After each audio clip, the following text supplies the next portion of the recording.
Ahoj mami, deti sú tu, veci majú nabalené, všetko ok, ale prosím ťa, žiadne sladkosti, hej?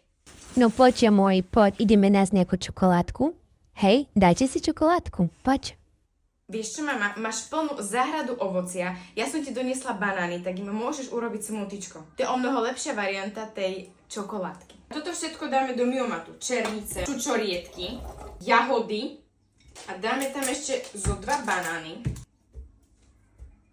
Dáme tam vodu a tuto stlačíme smoothie. A za 2 minúty máš hotovo. A Miomat ti urobí takéto smoothiečko, ktoré sa sem ani nezmestí, ktoré chutí výborne. A ak by si chcela, tak mám ešte taký malý trik pre teba. Môžeš im urobiť nanuky. Minulo som u teba našla tieto nádoby, neviem, či si ich niekedy použila. Dáme tam do nich smoothiečko, to bude o mnoho lepšia sladkosť ako čokoláda. Dáme to zamraziť a za pár hodín máme hotovo. No nevravím, lepšie ako čokoláda.